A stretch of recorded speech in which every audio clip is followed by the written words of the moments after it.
السلام علیکم ورحمۃ اللہ وبرکاتہ۔ عرفان رمضان میں آپ کا خیر مقدم ہے، اسی دعا کے ساتھ کہ اب جو حکمت ہم حاصل کریں اس پہ عمل پیرا بھی ہوں۔ بہت سی باتیں ہم سنتے ہیں، علم نافع وہ ہوتا ہے جو آپ کو فائدہ دے، اور یقیناً ہماری عام معمول کی زندگی میں وہی چیز ہمیں فائدہ دے گی جس کو ہم صحیح طرح سنیں، سیکھیں، پھر اس کے بعد عمل پیرا ہو جائیں۔ تو آج حکمت رمضان میں ہمارے پاس کون آیا ہے؟ آپ دیکھ رہے ہیں بالکل میرے میمنے پہ ریحان قادری صاحب یہاں بیٹھے ہوئے ہیں۔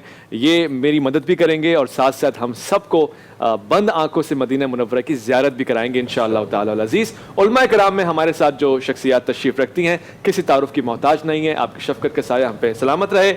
مفتی نوید عباسی صاحب السلام علیکم ورحمۃ اللہ۔ وعلیکم السلام، کیسے مزاج؟ اللہ کا کرم، آپ خیر؟ ماشاءاللہ ماشاءاللہ۔ ساتھ ہی ہمارے دوسرے عالم دین مشائخ میں آپ کا شمار ہوتا ہے اور بہت شفیق ہیں، بہت پیارے انداز سے گفتگو کرتے ہیں، قاری خلیل الرحمان جاوید صاحب السلام علیکم ورحمۃ اللہ۔ وعلیکم السلام ورحمۃ اللہ۔ کیسے مزاج؟ الحمدللہ ماشاءاللہ۔ ہمارے آج کے تیسرے مہمان علامہ ہیں اور جب بھی سیکھنے کا موقع ملتا ہے بہت پیارے انداز سے واعظ و نصیحت فرماتے ہیں، علامہ باقر زیدی صاحب السلام علیکم ورحمۃ اللہ۔ وعلیکم السلام ورحمۃ اللہ۔ کیسے مزاج ہیں؟ ٹھیک ٹھاک؟ الحمدللہ، خدا کا شکر۔ بوجھو تو جانے بھی ہوگا آج، جی ہاں، اور اس میں پارٹیسپیٹ کرنے کے لیے ہمارے پاس دو بھائی آئے ہیں، پروفیشنل زندگی سے تعلق رکھتے ہیں۔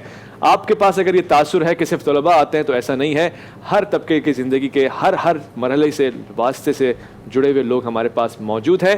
آج ہمارے پاس جو بوجھو تو جانے میں پارٹیسپیٹ کرنے کے لیے آئے ہیں سید حیدر علی زیدی اور ان کے بھائی ظفر علی زیدی صاحب السلام علیکم۔ کیسے مزاج؟ ٹھیک ٹھاک ماشاءاللہ، بیسٹ آف لک۔ چلیں جی، اب یہ سلسلہ تو بڑی نشست کا ہے اور مجھے یہ کہنے میں کوئی عار اور شرم نہیں ہے کہ مجھے بڑا مان اور فخر محسوس ہو رہا ہے عرفان رمضان کی اس سفر میں، جو معرفت کا سفر ہے، حکمت حاصل کرتے ہوئے ہم جس مرحلے پہ پہنچے ہیں، یہ بڑی ہی معرفت ہے، بڑی ہی سعادت ہے، بڑی ہی شفقت ہے۔ بے شک انسان کی اور زندگی ہے ہی کیا؟ زندگی انسان کی مانند مرغ خوش نوا، شاخ پہ بیٹھا کسی دم چہچہایا اڑ گیا۔ ریاض دہر میں ہم کیا آئے کیا گئے، زندگی کی شاخ سے پھوٹے کھلے مرجھا گئے۔ اس مختصر سی زندگی میں کیا حکمت ہم پا لیتے ہیں اور اس پہ کیسے عمل پیرا ہوتے ہیں، اس حوالے سے گفتگو بھی کریں گے۔ آج کا موضوع بہت خاص ہے، گو کہ اس سے پہلے بھی کئی سوالات میں اس موضوع کے حوالے سے تبصرہ ہوا ہے، تذکرہ ہوا ہے، مگر آج ہم نے اس کو خاص ٹائٹل بنا کے اس حوالے سے حکمت کے لیے استفسار ہم نے کیا ہے۔ مفتی صاحب، سب سے پہلے تو سوال آپ سے میں پوچھنا چاہتا ہوں، قرآن فرما رہا ہے یا ایھا الذین آمنوا اتقوا اللہ وابتغوا الیہ وسیلہ، اے ایمان والو اللہ سے ڈرو، اس کی جانب وسیلہ تلاش کرو۔ یہ کیا وسیلہ ہے؟ کس کو اپنا وسیلہ بنائیں کہ اس تک پہنچے؟ نحمد و نصلی علی رسول الکریم، اما بعد، بسم اللہ الرحمن الرحیم۔ بہت شکریہ آپ کا۔ قرآن مجید فرقان حمید کی جس آیہ مقدسہ کی بابت آپ نے بات ارشاد فرمائی ہے جی کہ یا ایھا الذین آمنوا اتقوا اللہ وابتغوا الیہ الوسیلہ، اس آیہ مقدسہ میں پروردگار اہل ایمان کو خطاب فرما رہا ہے کہ اے ایمان والو۔ تو جیسے میں ابھی کہوں کہ اے جی نیوز والو، تو یہ سب لوگ متوجہ ہو جائیں گے جی، اور کہ کیا بات آنے والی ہے۔ تو اب جب پروردگار نے یا ایھا الذین آمنوا کہا تو اہل ایمان متوجہ ہوئے اور فرمایا ڈرو اللہ سے، وابتغوا الیہ الوسیلہ، اور پھر اس کی طرف وسیلہ تلاش کرو۔ صحیح۔ اس آیہ مقدسہ میں ایمان والوں کو پہلے یہ کہا جا رہا ہے کہ تم اعمال اختیار کرو، صحیح، جو کہ تقوی میں داخل ہیں۔ ظاہر ہے کہ تقوی اعمال کے بغیر ممکن نہیں ہے۔ آپ اللہ تعالیٰ سے ڈریں، نماز کو قائم کریں، روزہ رکھیں، حج کریں، زکوٰۃ ادا کریں، جو بھی جملہ معاملات ہیں وہ ادا کریں۔ پھر اس کے بعد یہ سب کافی نہیں ہے، پھر اس کے بعد اللہ کی بارگاہ میں وسیلہ تلاش کریں۔ قرآن مجید فرقان حمید کی متعدد آیات اس ذیل اور ضمن میں ہیں، لیکن میں ایک بات آپ کو گوش گدار کروں کہ یہ جہاں اسباب کا جہاں ہے، ایسا ہی ہے، اور کائنات میں جو پہلی بھول ہوئی وہ بھی سبب سے ہوئی ہے، بے سبب نہیں ہوئی۔ یعنی جناب سیدنا آدم علیہ السلام نے وہ جو پھل کھایا، اس کے پیچھے شیطان تھا، اور کس طریقے سے جناب حضرت حوا کو، وہ سارا آپ کے علم میں ہے، تو یہ ایک سبب ہے۔ تو جب وہ سبب سے ہوا تو اب آدم علیہ السلام نے جو پروردگار کی بارگاہ میں التجا کی اور اپنی اس بھول پر اللہ کی بارگاہ میں نادم ہوئے، تو پھر ایک عرصے تک یہ سلسلہ جاری رہا۔ پروردگار قرآن میں ارشاد فرماتا ہے فَتَلَقَّى آدَمُ مِن رَبِّهِ كَلِمَاتٍ فَتَابَ عَلَيْهِ، کہ پروردگار نے ان کو کلمات سکھائے، یعنی فتاب علیہ، یہ کلمات پروردگار نے سکھائے، اور ان کے ذریعے جناب سیدنا حضرت آدم علیہ السلام نے اللہ کی بارگاہ میں رجوع کیا اور پروردگار نے ان کی توبہ کو قبول کیا۔ قرآن مجید فرقان حمید میں متعدد مقامات پر ہمیں یہ درس دیا گیا ہے کہ ہم اللہ تعالیٰ تک پہنچنے کے لیے وسیلہ تلاش کریں۔ آدمی گناہگار ہو جاتا ہے تو قرآن مجید فرقان حمید ہمیں یہ بات ارشاد فرماتا ہے وَلَوْ أَنَّهُمْ إِذْ ظَلَمُوا أَنفُسَهُمْ جَاءُوكَ فَاسْتَغْفَرُوا اللَّهَ وَاسْتَغْفَرَ لَهُمُ الرَّسُولُ لَوَجَدُوا اللَّهَ تَوَّابًا رَحِيمًا، کہ جب آپ اپنی جانوں پر ظلم کر بیٹھو، کہا یہ جا رہا ہے نبی علیہ السلام سے کہ آپ ان سے کہیے آپ کی بارگاہ میں آ جائیں اور پھر اللہ سے استغفار کریں، اور پھر نبی ان کے لیے استغفار کریں تو اللہ کو بخشنے والا مہربان پائیں گے۔ پہلی امتوں میں بھی یہ سلسلہ رہا کہ نبی علیہ السلام کے نام کی برکت سے، آپ کے نام کے وسیلے سے پہلی امتیں فائدہ اٹھاتی رہی۔ قرآن مجید فرقان حمید اس ضمن میں ارشاد فرماتا ہے وَقَانُوا مِن قَبْلُ يَسْتَفْتِحُونَ عَلَى الَّذِينَ كَفَرُوا، وہ فتح طلب کرتے تھے نام محمد کے وسیلے سے۔ قرآن مجید فرقان حمید اس ذیل اور ضمن میں اور بھی بہت ساری آیات جو ہے وہ موجود ہیں جہاں قرآن مجید میں خُذْ مِنْ أَمْوَالِهِمْ صَدَقَةً تُطَهِّرُهُمْ وَتُزَكِّيهِمْ بِهَا، کہ آپ ان سے صدقہ لیں اور ان کو پاک اور صاف کریں، یعنی پاک اور صاف کیا جا رہا ہے تو نبی رحمت صلی اللہ علیہ وآلہ وسلم کے وسیلہ سے۔ حضور انور صلی اللہ علیہ وسلم کی ذات کے وسیلے کے بغیر تو کچھ ممکن ہی نہیں ہے نا۔ قرآن مجید فرقان حمید ہم تک پہنچا، ہمیں نہیں معلوم، حضور علیہ السلام کی زبان سے یہ کلمات ادا ہوئے کہ یہ پروردگار کا کلام ہے، تو ہم نے اس پر جو ہے وہ یقین کیا کہ یہ پروردگار کا کلام ہے، تو کلام الہی بھی ہم تک وسیلے سے پہنچا۔ اور وسیلے کی بابت اگر آپ دیکھیے تو قرآن مجید فرقان حمید میں یہ آیات بھی موجود ہیں۔ میں نے قرآن مجید فرقان حمید اس لیے ساتھ رکھا ہے کہ وہ پیش کی جا سکے وقتاً فوقتاً۔ قرآن مجید فرقان حمید چونکہ حفظ کے کچھ تقاضے ہوتے ہیں، آدمی حافظ نہیں ہوتا۔ بوجھو تو جانے عرفان رمضان میں ایک ایسا خاص سیگمنٹ ہے جس میں آپ پارٹیسپیٹ کرتے ہیں اور بڑے دور دراز کے علاقوں سے آپ لوگ آتے ہیں، گیس کرتے ہیں، پھر آپ کا جو علم ہے اس میں اضافہ ہوتا ہے اور مطالعہ بھی اس کے پہلے ہونا چاہیے۔ آج جو شخصیات ہم نے سوچ لی ہیں، تصور کر لیا ہے، ہم نے شیئر بھی کر لیے ہیں جوابات، اس کو گیس کرنے کے لیے ہمارے پاس حیدر زیدی صاحب اور ظفر صاحب موجود ہیں۔ تو آپ کا وقت شروع ہوا چاہتا ہے اب۔ 10 سوالات آپ پوچھ سکتے ہیں اور جیسے میں نے کہا کہ آپ کے پاس وقت بھی محدود ہے، 10 سے 15 منٹ کے وقت میں مشاورت کرتے رہیں، آپس میں مشورہ کرتے رہیں۔ 10 شخصیات یعنی 10 سوالات آپ پوچھیں گے، ایک شخصیت ہمارے پاس ہے، ہم سب کے پاس وہ محفوظ ہے۔ خاتون ہے یا مرد؟ ٹھیک ہے مفتی صاحب، آپ مرد ہیں؟ مرد، یعنی آپ نے کہا کہ خاتون ہے تو ہم نے کہا نہ۔ اوکے، اچھا۔ رسول خدا کے مائک کا استعمال کیجیے گا۔ رسول خدا صلی اللہ علیہ وسلم کی زندگی میں حیاتی تھی، وہ تھے؟ قاری صاحب جی جی ہاں۔ اچھا، رسول خدا کے ساتھ انہوں نے جنگوں میں حصہ لیا؟ علامہ صاحب جی کچھ جنگوں میں حصہ لیا۔ اچھا اچھا، آپ نے بالکل ایسے ہی ہوا ہے۔ آپ نے دوسرا سوال یہ پوچھا ہے کہ حضرت صلی اللہ علیہ وسلم کی زندگی میں آپ حیات تھے، تو جواب آپ کو ملا ہے ہاں، ایسا ہی ہے۔ پھر آپ نے کہا کہ جنگوں میں حصہ لیا، تو اس کا جواب بھی آپ کو ملا ہے ہاں۔ 3 سوالات آپ نے پوچھے ہیں، چوتھا سوال کیا پوچھیں گے؟ چوتھا سوال، اچھا تو وہ اسلام کے شروع کی شخصیات میں جب اسلام رسول اللہ نے نبوت کا اعلان کیا تھا تو شروع کے سے ان کا تعلق ہے شروعات سے؟ جی السابقون الاولون میں شامل ہیں۔ اچھا اچھا، ان کا سوچ بھی لیا کریں، جلدی نہ کریں۔ ان کا لقب تھوڑا سوچ لیں پہلے، آپ لکھیں پڑھیں، آپ تو 2 منٹ میں جج کر لیں گے، تھوڑا سا غور کریں۔ میں اور مفتی صاحب بھی اس وقت ہیں رابطے میں، اور تیسرا آپشن میں آپ کو معلوم ہے کہ کس کا نام ہے، تو یقیناً وہ تو موجود رہی ہیں، وہ شخصیت ہیں عہد نبوی میں موجود، یہ تو تصور بھی نہیں کیا جا سکتا کہ عہد نبوی کے دور سے پہلے یا بعد کی شخصیت ہے۔ اچھا، ان کا شمار خلفۂ راشدین میں ہوتا ہے؟ مفتی صاحب نہیں، خلفۂ راشدین میں سے نہیں۔ اچھا، میں پھر سے ایک دفعہ ریپیٹ کر رہا ہوں وضاحت کرنے کے لیے، جو لوگ دیکھ رہے ہیں یقیناً تجسس کا شکار بھی ہوں گے، تردد بھی ہو سکتا ہے۔ عہد نبوی سے مراد کہ حضرت صلی اللہ علیہ وسلم کی زندگی میں آپ زندہ تھے، ٹھیک ہے؟ اس کا اور کوئی مقصد نہیں ہے کہ ان کے بعد تھے یا نہیں تھے یا پہلے، یہ آپ نے نہیں پوچھا تو ہم نے نہیں بتایا۔ اچھا تو وہ کیا عہد نبوی کے بعد بھی موجود تھے؟ یہ آپ نے کام کے سوال پوچھ لیا قاری صاحب، اس لیے کہ آپ نے ہنٹس دے دیا، اب میں نے وضاحت کر دی، وہاں سارے پریشان تھے کہ کیا دوسرا بعد سوال نہیں رہے۔ جی بعد میں نہیں، اچھا بعد میں نہیں۔ ان کی زندگی میں ان کا مجھے ذرا ہیلپ کیجیے گا، کتنے سوالات آپ نے پوچھے ہیں؟ تو کیا ان کی شہادت کسی غزوے میں ہوئی تھی؟ اچھا، اب آپ نے سوال پوچھا ہے کہ کیا ان کی شہادت کسی غزوہ میں ہوئی تھی؟ ہاں ٹھیک ہے، تو علامہ صاحب جی جی ہاں۔ اچھا، تو کیا ان کی رشتہ داری خونی رشتہ تھا رسول اللہ صلی اللہ علیہ وسلم سے؟ یہ بھی آپ نے اچھا سوال پوچھا ہے قاری. جی بالکل, نبی رحمت صلی اللہ علیہ وسلم کے ساتھ ان کا خونی رشتہ تھا. خونی رشتہ تھا جی. اچھا, تو کیا ان کے چچا, آپ اگر ایک نام ہمیں بتائیں گے اور جواب کی نیت سے بتائیں گے تو پھر ہم اسی نیت رشتے میں رسول خدا سے بڑے تھے ان کے رشتے میں یا چھوٹا رشتہ احترام کا تھا؟ ظاہراً عمر میں بڑے تھے. رشتے میں نے پوچھا کہ رشتے میں نہیں, رشتے میں بھی مطلب چچا. یہ آپ کا نواں سوال ہے؟ نہیں, اسی میں پوچھا میں نے کہ رشتے میں بڑے تھے یا نہیں. اچھا بڑے تھے. ایک سوال تو رشتہ دار ہیں اور پھر بڑے تھے چھوٹے, یہ دو سوال ہو جائیں گے. بہت قریب آپ آ چکے ہیں ویسے. اگر مفتی شیب صاحب یہ شفقت نہ کرتے نا, تھوڑا سا ایک دو سوال آپ کے لیے تھوڑے مشکل ہو جاتے. ہم نے جو ریپیٹ کیا نا بار بار. کیا ان کی ان کا جو روزہ ہے ٹھیک ہے, مشاورت کا عمل ابھی جاری ہے, دونوں بھائی ایک دوسرے سے مشورہ لے رہے ہیں. غلطی کی کوئی گنجائش ہے ہی نہیں. کیا رسول اللہ صلی اللہ علیہ وسلم نے ان کے شہادت پہ مرثیہ یا کوئی وہ سوچ سمجھ کے پوچھے, غم کا کوئی انہوں نے وہ کیا تھا, اظہار کیا تھا؟ آپ یہ پوچھنا چاہ رہے ہیں کہ غم کا اظہار کیا تھا, تو ہاں جواب آپ کو مل گیا, ہاں کیا تھا. 9 سوال میرے خیال سے آپ نے پوچھ لیے ہیں.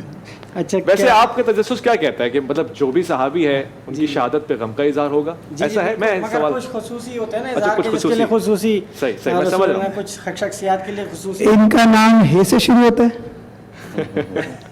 جی اچھا ہے بھی تو 2 ہے. جی جی بس بالکل ہم پہنچ گئے. بالکل جناب حضرت حمزہ, حضور صلی اللہ علیہ وسلم کے چچا حضرت حمزہ علیہ السلام. جواب بالکل درست ہے, ماشاءاللہ. سلامت رہیں, خوش رہیں, آباد رہیں. دانی کی طرف سے آپ کو گفٹ ٹیمپرز دیے جائیں گے, اور آج مکمل 10 سوالات میں آپ اس شخصیت تک پہنچ گئے ہیں. میں علامہ صاحب سے گزارش کروں گا, علامہ باقر زیدی صاحب سے, کہ اس شخصیت پہ ذرا سی روشنی ڈال دیں تاکہ سننے والے بچے بوڑھے سبھی استفادہ کریں. بسم اللہ الرحمن الرحیم. حضرت حمزہ سید الشہداء معروف ہیں, اور رسول گرامی ان سے بہت محبت کرتے تھے, اور وہ محافظ رہے رسول گرامی کے, اور جنگ احد میں ان کی شہادت ہوئی, اور وہ اس سے پہلے جنگ بدر میں بھی شریک رہے, اور ان کا غم جو ہے وہ بہت رہا رسول گرامی کو, یہاں تک کہ انہوں نے اپنے گھر کی خواتین کو حضرت حمزہ کے ہاں بھیجا, کیونکہ وہ شادی شدہ نہیں تھے اور ان کے گھر میں خواتین نہیں تھیں, تو بھیجا اور یہ فرمایا کہ حضرت حمزہ کے لیے کوئی رونے والیاں نہیں ہیں, جاؤ ان کے گھر گریہ کرو. تو یہ اس اعتبار سے یہ بات معروف ہے. صحیح, خوب. اچھا آپ نے گیس کیا آج. تو عرفان رمضان نام ہے معرفت کا, اور آپ کو ان کا عرفان مل گیا, بہت بڑی بات ہے. خدا کرے کہ ہمیں وہی شجاعت آئے اور اطاعت بھی آئے. دیکھیں رشتے میں بڑے ہیں مگر اطاعت میں فرما بردار ہیں. کتنی خوبصورت بات آپ نے کی ہے. چلے جی بڑھتے ہیں فوراً سے اپنے موضوع کی جانب. وسیلہ آج ہمارا موضوع ہے, اور جیسے کہ مفتی نوید عباسی صاحب نے فرمایا, آپ نے کچھ آیات کو بھی پیش کیا, وہ گفتگو وہیں سے جاری کر دیجیے. جی, قرآن مجید فرقان حمید میں جیسا کہ میں عرض کر رہا تھا کہ کئی اور مقامات پر یعنی حضرت جبرائیل کے گھوڑے کے سموں سے لگنے والی مٹی کے اثر اور اس کے وسیلے کی بابت جو ہے وہ بات موجود ہے. قبضۃ من اثر الرسول کے الفاظ قرآن مجید فرقان حمید کے اندر موجود ہیں. انالک دعا زکریا ربا, قرآن مجید فرقان حمید یہ بات ارشاد فرما رہا ہے. اس طریقے سے آپ قرآن مجید فرقان حمید کو دیکھیں تو آپ کا جو ہم جس طرف منہ کر کے نماز پڑھتے ہیں, قد نرا تقلب وجهک فی السماء فلنولینک قبلۃ ترضاها, یہ حضور علیہ السلام کے وسیلے سے ہمیں جو ہے وہ کعبہ ملا, اور یہ تمام چیزیں جو ہے وہ وسیلے سے میسر آئی ہیں. تو قرآن مجید فرقان حمید میں کئی مقامات پر وسیلے کی بابت جو ہے وہ بات کی گئی ہے, جیسا کہ جس آیہ مقدسہ کے متعلق خاص طور پر آپ نے اشارہ کیا تھا آغاز میں, اس میں مسلمانوں کو باقاعدہ یہ کہا جا رہا ہے کہ وہ وسیلہ تلاش کریں, اللہ تک پہنچنے کے لیے وسیلہ تلاش کریں, اور اللہ تک پہنچنے کا سب سے بڑا وسیلہ حضور انور صلی اللہ علیہ وآلہ وصحبہ وبارک وسلم کی ذات گرامی ہے. اس دور میں بھی ہے, اس دور میں بھی ہے, جی ہر زمانے میں ہے. ابھی شاعر جو ہے وہ یہاں پہ کیا خوبصورت کلام پڑھ رہا تھا سیدی اعلیٰ حضرت کا, نعت خان, وہ ثنا خان, وہ بڑا کہ تو زندہ ہے واللہ, تو زندہ ہے واللہ, میری چشم عالم سے چھپ جانے والے. پھر حدیث مبارکہ اس ذیل اور ضمن میں موجود ہے کہ انبیاء کے جو اجسام ہیں ان پر مٹی کے لیے ان کو حرام قرار دیا گیا, مٹی ان کو نقصان نہیں پہنچا سکتی, اور انبیاء اپنی قبور میں زندہ ہیں. اور سب سے بڑی بات یہ ہے کہ ہم 5 وقت کی نماز پڑھتے ہیں, یہ اگر وسیلہ نہ ہوتا تو ہم 50 وقت کی بہت پڑھ اچھا رہے آپ نے ہوتے اشارہ ہیں. دیا. اور یہ احادیث میں موجود ہے کہ نبی رحمت صلی اللہ علیہ وسلم معراج پر تشریف لے گئے, واپس آئے تو جناب سیدنا حضرت موسیٰ علیہ السلام نے کہا کہ ہمارا تجربہ یہ بتاتا ہے کہ میری امت کم نہیں پڑھ سکی تو آپ کی امت 50 پڑھے گی. تو نبی علیہ السلام نے پھر جا کر بارگاہ رب العزت میں کہا تو پھر یہ نمازیں 5 کم ہوئی, اور اس طرح سے یہ 5 نمازیں باقی رہ گئی. ہم تو ہیں وسیلے والے, ہم 5 پڑھتے ہیں. تو اس لیے وسیلہ, یہ دیکھیے کہ کتنی خوبصورت بات ہے کہ حضرت موسیٰ علیہ السلام کے وسیلے سے نمازیں کم ہو گئی, اور ہماری عبادات کا جو سلسلہ ہوتا ہے اس میں بھی وسیلے کا جو ہے وہ تصور موجود ہے. قرآن مجید فرقان حمید نے متعدد اور مقامات پر اس بابت صاحب ارشاد فرمائے لگے ہاتھوں میں چاہوں گا کہ آدم علیہ السلام کی توبہ کس طرح قبول ہوئی, کس کا وسیلہ. اب وہ میں نے ابھی عرض کیا فتلقى آدم من ربی کلمات فتاب علیہ. ریحان بھائی جس طرف آپ نے اشارہ کیا, تو وہ کلمات کیا ہیں؟ وہ کلمات رب نے حضرت آدم علیہ السلام کو سکھائیں, اور مختلف کتابوں میں ان کلمات کا تذکرہ بھی ہمیں ملتا ہے کہ وہ کن کلمات کے ساتھ انہوں نے بارگاہ رب العزت میں رجوع کیا. اور کتابوں میں یہ لکھا ہے اور مفسرین نے یہ لکھا ہے کہ انہوں نے نبی رحمت صلی اللہ علیہ وسلم کی ذات گرامی کا وسیلہ پیش کیا. تو اللہ رب العالمین نے حضرت آدم علیہ السلام کے اس توبہ کو اپنی جناب میں شرف قبولیت عطا فرمایا. سبحان اللہ. قاری صاحب, قرآن حکیم فرقان مجید میں ارشاد باری تعالیٰ ہے یا ایھا الذین آمنوا استعینوا بالصبر والصلاۃ. نماز ایک عمل کا نام ہے, صبر ایک کیفیت کا نام ہے, ان کو بھی وسیلہ بنایا جا رہا ہے. اس کے پیچھے کیا اسباب ہیں, کیا حکمت ہے؟ جزاکم اللہ. بنیادی طور پر 2 وسیلے کی 2 بڑی اقسام ہیں. جی. ایک مشروع ہے اور ایک غیر مشروع ہے. صحیح. اور جو مشروع ہے اس کی پھر بنیادی طور پر 3 اقسام ہیں. اچھا. اس میں ایک عمل ہے, صحیح, اور ایک رسول اکرم صلی اللہ علیہ وسلم کی ذات یا کوئی بھی بزرگ, کوئی بھی نیک آدمی جو ہمارے سامنے موجود ہو, یعنی اس کی ذات اور اس کی شخصیت. صحیح. اس کو تیسرا, بلکہ اسے پہلے نمبر پر بیان کرنا چاہیے تھا, اللہ رب العالمین کی جو اسماء و صفات. سبحان اللہ. یہ تینوں وہ وسیلے ہیں جو مشروع ہیں. یوں کہنا کہ جیسے کوئی شخص پانی لایا میرے پاس تو یہ پانی لانے کا وسیلہ ہو گیا, ہمارا جو زیر بحث مسئلہ ہے وہ یہ وسیلے نہیں ہیں. اچھا. وہ پانی لایا, یہ ٹیبل لایا, وہ چائے لایا, یہ اس طرح تو دنیا کی ہر چیز وسیلہ ہے. صحیح. ہر کوئی ماں باپ کے ذریعے سے ہم آئے ہیں. صحیح. ہمارے ماں باپ وسیلہ ہیں. ہمارا جو زیر بحث وسیلہ ہے وہ یہ نہیں ہے, وہ ہے جس کا تعلق ہمارے عقائد و نظریات سے ہے. صحیح. جو سوال آپ نے کیا وہ وسیلہ بالعمل ہے. اچھا. کہ ہم عمل کے ذریعے اللہ رب العالمین سے وسیلہ پیش کرتے ہیں اللہ رب العالمین کو. صحیح. کیونکہ بندہ جب بھی کوئی اچھا عمل کرتا ہے, عمل تو ہر کوئی کرتا ہے, صحیح, لیکن عمل صالح کوئی کرتا ہے, اور جو عمل صالح ہے اس میں پھر 2 خصوصیات کا ہونا بہت ضروری ہے. ایک تو یہ کہ وہ عمل اللہ رب العالمین کی رضا چاہنے کے سوا اس کا اور کوئی مقصد نہ ہو. صحیح. دوسرا, اس کا عمل کا جو طریقہ کار ہے وہ نبی رحمت صلی اللہ علیہ وسلم کے طریقہ کار کے منافی نہ ہو. ٹھیک. یہ 2 بنیادی باتیں عمل صالح کے لیے. تو جب وہ عمل صالح بندہ کر لیتا ہے تو اللہ اس سے خوش ہوتا ہے, تو پھر بندہ اس کو بطور وسیلے کے پیش کرتا ہے کہ اللہ اگر تو میرے اس عمل سے خوش ہے تو اس کے بدلے میرا یہ کام کر دے, یا اس کے بدلے مجھے یہ چیز دے دے. جیسے اگر وقت اجازت دے تو میں مسلم شریف کی وہ حدیث پیش کروں جی, جس میں 3 ساتھی تھے جو رسول اکرم صلی اللہ علیہ وسلم نے فرمایا سفر پہ جا رہے تھے, راستے میں بہت تیز موسلادھار بارش ہوئی اور وہ غار میں انہوں نے جا کر کے پناہ لی. صحیح. بارش کے بہاؤ سے اور ہوا کے تیزی سے اوپر سے ایک بہت بڑی چٹان گری اور آ کر کے غار کے دہانے پر بند ہو گئی. صحیح. وہ اتنی وزنی تھی کہ وہ تینوں مل کر بھی اسے نہیں ہٹا پا رہے. صحیح. پھر وہ اکیلے ہیں, اندر بند ہیں, جنگل ہے, ویرانہ ہے, ان کی فریاد سننے والا بھی کوئی نہیں ہے. ٹھیک. انہوں نے آپس میں یہ مشورہ کیا کہ یار یہاں اب ہمیں ایک ہی ذریعہ نظر آ رہا ہے کہ ہم میں سے جس نے بھی زندگی میں کبھی کوئی عمل اللہ کے لیے کیا ہو, صحیح, جس کا اور کوئی مقصد نہ ہو, ٹھیک, وہ اللہ کے سامنے پیش کریں اور اس کے بدلے اللہ سے التجا کریں کہ اس مصیبت سے ہمیں نجات دے. چنانچہ اس مشورے کے مطابق ایک شخص اٹھتا ہے اور وہ کہتا ہے کہ یا اللہ تجھے معلوم ہے کہ میں نے ایک مزدور رکھا تھا اور وہ جب میں اس کو مزدوری دینے لگا تو وہ کہنے لگا یہ میری محنت سے کم ہے, میں نے اتنا دیا تھا جتنا اس سے طے کیا. ٹھیک ہے, اپنا عمل سامنے رکھا. جی, وہ چھوڑ کے چلا گیا. میں نے اس کی مزدوری کو اپنے بزنس میں, کاروبار میں لگا دی. پھر جب وہ بوڑھا ہو گیا, بڑھاپے میں میرے پاس آیا اور اس نے مجھے کہا کہ یار جوانی کے زوم میں میں نے وہ سب کچھ چھوڑ دیا تھا, لیکن اب مجھے اس 10 روپے کی بھی ضرورت ہے, مجھے وہ دے دیجیے. صحیح. میں نے اسے کہا کہ یہ جو حویلی کے اندر جتنے اونٹ, گائے, بیل, بکریاں, جتنا مال نظر آ رہا ہے سب تیرا ہے, لے جا.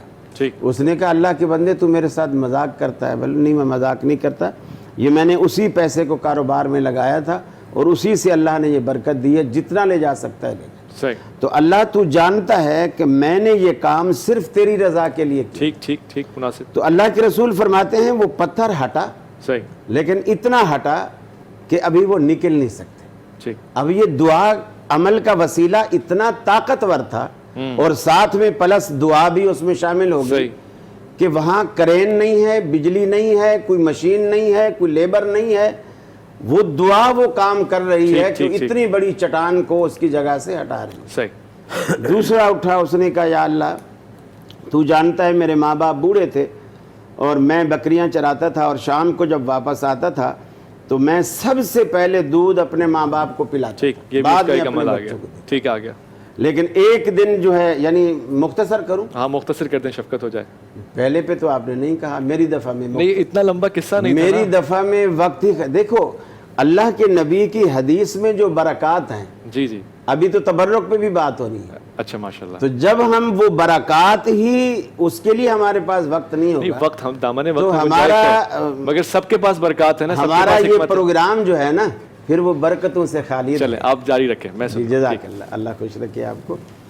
تو اس شخص نے کہا کہ میں جب ایک دن بکریاں چرا کر آیا, دودھ نکالا, میرے بچے بلک رہے تھے لیکن میرے ماں باپ سو چکے تھے. میں پیالے لے کر ان کے سرانے کھڑا رہا حتیٰ کہ رات کے کسی ٹائم ان کی آنکھ کھلی, میں نے ان کو دودھ دیا اور اللہ میں نے یہ کام صرف تیری رضا کے لیے کیا ہے, تو یہ پسند ہے تو ماشاءاللہ اس کو ہٹا دے. سبحان اللہ. وہ ہٹا, لیکن اتنا ہٹا کہ ابھی نکل نہیں سکتے. اللہ نے اصل میں تیسرے کی بات بھی تو ہمیں سنانی تھی نا. جی, تیسرے کی بات ہم نے سننی بھی ہے آج. بالکل.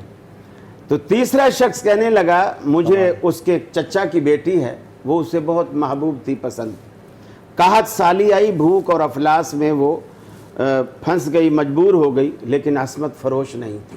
صحیح. میں نے جب وہ میرے پاس آئی تو میں نے اس کو گناہ کی دعوت دی, وہ مجبوراً اس گناہ پر آمادہ بھی ہوئی, لیکن جب میں اس کے قریب گیا اس نے کہا اللہ سے ڈر, میں فاحشہ بھی نہیں, بدکارہ بھی نہیں, صرف بھوک اور افلاس نے مجھے اس نہج پر لا کے کھڑا کیا. تو اللہ تو جانتا ہے, میرا رواں رواں کانپنے لگا. میں نے اس کو جو اس نے مانگا تھا میں نے اس کو سب کچھ دیا, میں نے اس کو ہاتھ بھی نہیں لگایا. سبحان اللہ. اور اگر تیری دربار میں یہ پسند ہے تو اس پتھر کو ہٹا دے. تو اللہ کے حبیب فرماتے ہیں وہ چٹان ہٹی اور ایسی ہٹی کہ تینوں باہر آ گئے. تو تینوں کی اس نیک عمل کے وسیلے سے اور پلس دعا کے وسیلے سے صحیح, اللہ رب العالمین نے ان کی وہ ساری مشکلیں, ساری آسانیاں دور فرما دی. صحیح. تو یہ بھی ایک مشروع وسیلہ ہے. اس میں سے یہ صبر ہے, یہ بھی ایک عمل ہے. اچھا, انسان کسی چیز کو برداشت کرتا ہے, کسی غم پہ, کسی دکھ پہ صبر کرتا ہے, یہ بھی ایک عمل ہے.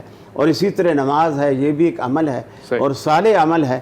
اور ان کے ذریعے وہ اللہ رب العالمین سے مدد چاہتا ہے, یعنی عمل صالح کے ذریعے مدد چاہتا ہے. جی آبا. نہیں, بہت اچھی وضاحت آپ نے کر دی, تمام ہی اعمال آپ نے سامنے رکھ دی اور آپ نے بتایا کہ یہ عمل جو ہے یہ وسیلہ ہے. میں چاہتا ہوں کہ گفتگو میں تھوڑی سی ایک تشنگی بھی ہو, عشق سے ہر تشنگی مٹ جاتی ہے. ریحان بھائی سے میں گزارش کروں گا ایک نعت اگر آپ ہمیں سنا دیں تو بڑی شفقت ہو. جو آپ کا اویس بھائی موضوع ہے اسی مناسبت سے میں چند اشعار پیش کر رہا ہوں. میری جھولی کو بھر دے اے خدا صدقے محمد کے, میری جھولی کو بھر دے اے خدا صدقے محمد کے، گناہ گاروں کا بھی کر دے بھلا صدقے محمد کے، گناہ گاروں کا بھی کر دے بھلا صدقے محمد کے، میری جھولی کو بھر دے اے خدا صدقے محمد کے، تیرے در پر نہ دستک دوں تو پھر کس در پہ دستک دوں، تیرے در پر نہ دستک دوں تو پھر کس در پہ دستک دوں، میرے مولا میری سن لے دعا صدقے محمد کے، صدقے محمد کے، میری جھولی کو بھر دے اے خدا صدقے محمد کے،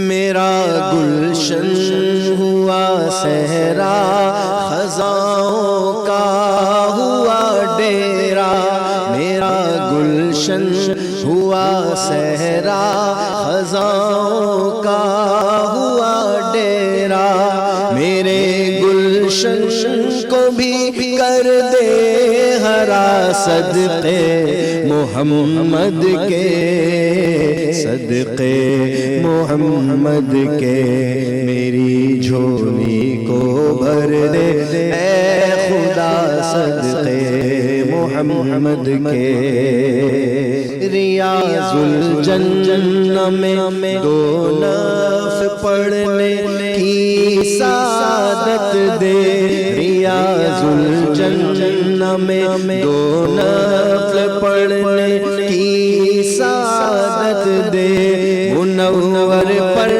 تو کر اپنی عطا صدقے محمد کے، صدقے محمد کے، میری جھولی کو بھر دے اے خدا صدقے محمد کے۔ علامہ باقر زیدی صاحب سے آپ سوال پوچھنا چاہتا ہوں، استعانت، استغاثہ اور توسل میں کیا فرق ہے بنیادی طور پر، اور شرعی حدود کیا ہیں وسیلے کی؟ بسم اللہ الرحمن الرحیم۔ بہت اچھی گفتگو ہمارے برادران نے فرمائی۔ قاری صاحب نے جو ایک بات کی، ہمارے مفتی صاحب نے آیات قرآنی سے استدلال کیا، میں ایک راز کی طرف اشارہ کرنا چاہوں گا کہ ان تمام امور میں جو ایک راز پوشیدہ ہے وہ یہ ہے۔ مثلاً آپ دیکھیں کہ قاری صاحب نے کہا کہ ان 3 افراد نے اپنے عمل صالح کو وسیلہ قرار دیا۔ صحیح۔ سوال یہ کہ یہ عمل کس پر بیس کرتا ہے؟ یہ عمل اس عامل پر بیس کرتا ہے۔ در حقیقت ان کی ذات اس قابل ہے کہ ایسا عمل انجام دے، صحیح، اور وہ ذات اس قابل، یعنی انہوں نے اپنے نفس کو خدا کے بارگاہ میں وسیلہ قرار دیا۔ عامل کی قابلیت، اس کی لیاقت، یعنی یہ نفس میں پیدا ہوئی ہے۔ ٹھیک۔ اور جو توسل کا اصل نقطہ ہے وہ یہی ہے کہ اگر ہم رسول اکرم صلی اللہ علیہ وآلہ وسلم یا ان کی آل یا اولیاء الہی کو وسیلہ قرار دیتے ہیں، کیونکہ ان کی تمام ذات الہ میں فنا ہو گئی، انہوں نے اپنا سب کچھ خدا کے لیے وقف کر دیا، فنا کر دیا، ماری گئیں، شہید ہو گئیں، بچے ان کے کٹ گئے اس کے راستے میں، تو خداوند عالم نے بھی ان ذوات کا احترام رکھا ہے۔ ٹھیک۔ یہ تمام آیات جو تلاوت کی گئیں، وَابْتَغُوا إِلَيْهِ وَسِيلَةً، صحیح، ان افراد کی طرف، یا تلقى آدم من ربی کلمات، روایات میں آیا ہے، جناب سیوطی نے در منصور میں نقل کیا ہے کہ یہ پنجتن کے نام تھے جن ناموں سے وہ کلمات، وہ پنجتن کے نام ہیں جن ناموں سے حضرت آدم نے دعا مانگی، انہیں وسیلہ قرار دیا۔ اور اصلاً وسیلہ قرار دینا یہ ایک سیرت ہے اصحاب کی۔ سارا مسئلہ ہی حل ہو گیا اگر یہ ایک ایسی سیرت تھی جو رائج تھی، حتیٰ آپ کیا کہتے ہیں مالک ابن انس سے منصور دوانقی نے کہا کہ میں چاہتا ہوں دعا کرنا، تو انہوں نے اسے طریقہ بتایا، حتیٰ اس نے پوچھا کہ میں قبر رسول کی طرف رخ کروں یا نہیں، کہا کہ یہی تو وسیلہ ہے۔ اچھا، یہ بھی روایات میں جی، تو انہوں نے کہا کہ یہی تو وسیلہ ہے، انہی کے حتیٰ رخ نہیں پھیرنا، ٹھیک ہے۔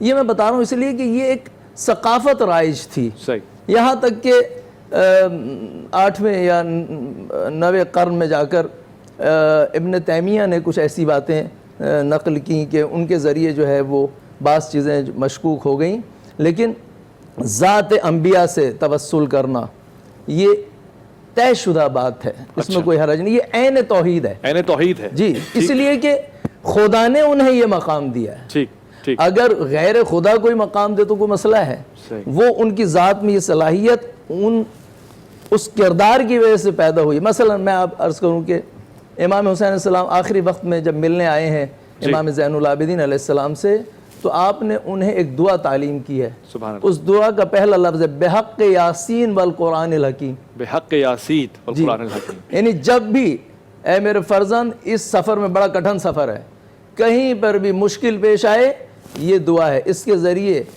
اس کے توسل سے دعا مانگنا قبول ہو جائے گی، مشکل آسان ہو جائے گی۔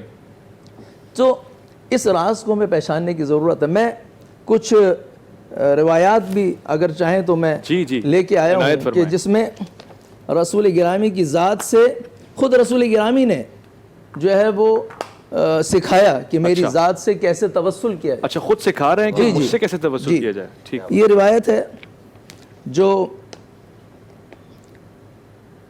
نقل ہوئی ہے عثمان ابن حنیف سے، انہو قال ان رجلا زریرا اتی النبی صلی اللہ علیہ وآلہ فقال ادعو اللہ ان یعافینی، آپ خدا سے دعا کیجئے کہ مجھے جو ہے اس مرض سے شفا مل جائے، آپ خدا سے دعا کیجئے کہ مجھے مرض سے۔ ٹھیک، فقال صلی اللہ علیہ وآلہ ان شئت دعوت، اگر تم کہو تو میں دعا کرتا ہوں، ٹھیک، وان شئت صبرت وہو خیر، اگر چاہو تو اس مشکل کو تم سہو، یہ تمہارے لیے زیادہ مقام لے کے آئے گی، تم اگر مشکل سہو گے زیادہ اعلیٰ مرتبہ پاؤ گے۔ قال فادعوہ فامر صلی اللہ علیہ وآلہ ان یتوضأ فیحسن وضوءہ ویصلی رکعتین یدعو بہذا الدعاء، یہ دعا جو ہے رسول گرامی نے اسے تعلیم فرمائی، اللہم انی اسألک واتوجہ الیک بنبیک نبی الرحمہ، وسیلے کا ذکر آگیا، نبی کا ذکر آگیا، یا محمد انی اتوجہ بک الی ربی فی حاجتی، اچھا، لتقضی اللہم شفع فی، قال ابن حنیف واللہ ما تفرقنا وطال بنا الحدیث، ابھی ہم یہ گفتگو کر رہے تھے، زیادہ وقت نہیں گزرا، حتی دخل علینا کانہم لم یکن بہی در، اچھا، ایسا تھا کہ اس کو اب وہ بیماری تھی ہی نہیں کبھی، اللہ اکبر، فوراً شفایاب ہو گیا۔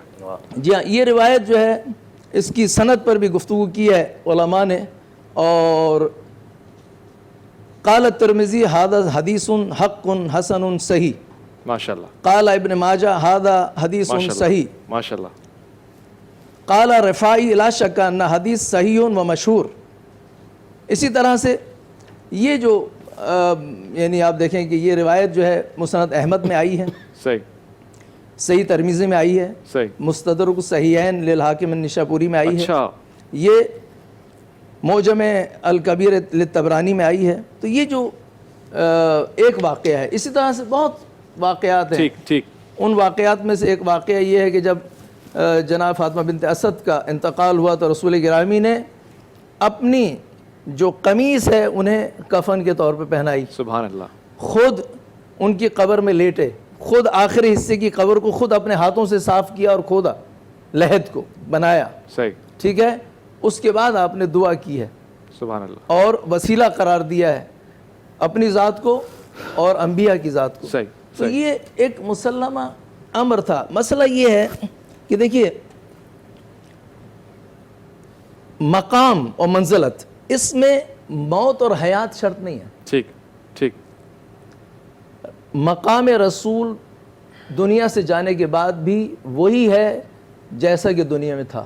اچھا، جی، ٹھیک، لہذا آپ نے فرمایا من زارنی میتن کمن زارنی حیاً، جیسے اس نے میری زندگی میں زیارت کی ویسے اس نے میرے اگر وہ میرے مرنے کے بعد میری زیارت کرنے آتا ہے بالکل ایسے ہی جیسے میں حیات میں تھا وہ زیارت کرنے آیا ہے. ٹھیک ہے. تو غرض یہ ہے کہ خدا نے ان ہستیوں کو ان کی ذوات کو کیونکہ یہ ذوات اس کی ذات میں فنا ہو گئی یہ احترام دیا ہے. صحیح. قاری صاحب بار بار گھڑی کی طرف دیکھ رہے ہیں کہ وقت زیادہ ہے. میں سمجھ رہا ہوں. نہیں آپ کا اشارہ پہلی گفتگو ہوئی آپ نے کوئی ٹائم لیمٹ نہیں رکھا. نہیں میں اشارہ. تیسری ہوئی کوئی ٹائم لیمٹ نہیں تھا. بیچ والی ہوئی تو فوراً کہ جی واقعہ نہ پورا کریں یہ پورا نہ کریں ٹائم یہ چیز یہ غالب ذہن ہے آپ کا. میں ان کو بار بار اشارہ دے رہا ہوں اور گفتگو میں بہرحال ایک لطف بھی ہے. آپ کی گفتگو میں بھی ایسے ہی ہے. اب میں چاہ رہا ہوں کہ گفتگو میں بھی لطف آنا بہت لطافت ہے بہت. جی یہ تھوڑی بھی آخر میں ہی لطف آ رہا ہے سارا. نہیں گزارش یہ ہے کہ یہ جو حوالہ جات دیے گئے نوید بھائی صاحب کی بالکل قاری صاحب نے خود پوچھا کہ کیا میں مختصر کروں تو آپ نے کہا ایسا ہے. ایسا بالکل نہیں. آج سارا اصل میں آپ تو نیچے دیکھ رہے تھے نا. اچھا میں نے ان کی طرف دیکھا تو وہ میری ہر جملے کے بعد کہہ رہے تھے ہاں ٹھیک ہے آگے چلیں. ٹھیک ہے کہ میں اس کا مطلب میں اس کی حمایت اور تائید پانی آ رہا ہے اور سیلاب ہے اور بڑے پریشر سے نہیں سیلاب آپ کو باقی نہیں لے جائے گا آپ بے فکر رہیے. اچھا یہ جو حوالہ جات آپ نے دی اس پہ آپ کی کیا رائے ہے؟ جی حضرت نے جو کچھ ارشاد فرمایا علامہ صاحب قبلہ نے بالکل درست ارشاد فرمایا ہے. میں ان کی ہر بات کی مکمل تائید کرتے ہوئے یہ بات عرض کروں گا کہ وسیلہ صرف اعمال کا نہیں ہے. اعمال کے وسیلے کو ہم قبول کرتے ہیں اور شخصیات کا وسیلہ بھی ہے اور نبی رحمت صلی اللہ علیہ وسلم کی ذات کا وسیلہ بھی ہے.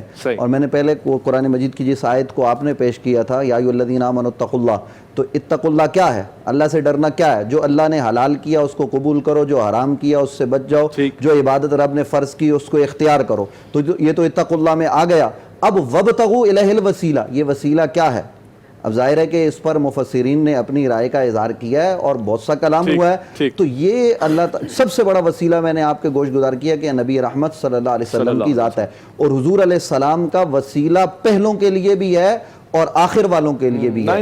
آج بھی حضور انور صلی اللہ علیہ وسلم کی ذات کا وسیلہ آج بھی جو ہے وہ پیش کیا جا سکتا ہے اور صبح قیامت تک پیش کیا جاتا رہے گا. یہ کائنات کی جو نبض چل رہی ہے اس پر اختیار حضور انور صلی اللہ علیہ وسلم کی ذات کا ہے اللہ کی عطا سے. اور یہ بات ذہن میں رہے کہ کرنے والا عطا کرنے والا اللہ ہے. وہ چاہے تو براہ راست عطا کرے, وہ اپنے بندوں کے وسیلے سے عطا کرے. آپ اندازہ لگائیے کہ قرآن مجید فرقان حمید نے ارشاد فرمایا قل هو اللہ احد. پروردگار اپنی توحید کا اعلان کروا رہا ہے تو کہہ رہا ہے پیارے حبیب آپ فرما دیجئے وہ اللہ ایک ہے. تو اللہ تعالیٰ کے ایک ہونے کا اعلان بھی حضور علیہ السلام کے وسیلے سے ہوتا ہے. ہمیں رب کی ذات کا پتہ مصطفیٰ صلی اللہ علیہ وسلم نے عطا کیا ہے. تو لہٰذا ہماری یہ گزارش ہے کہ اعمال کا وسیلہ بھی ہے اور اعمال کرنے والی شخصیات کا وسیلہ بھی ہے اور ان شخصیات کا وسیلہ بھی بارگاہ رب العزت میں قبول ہے.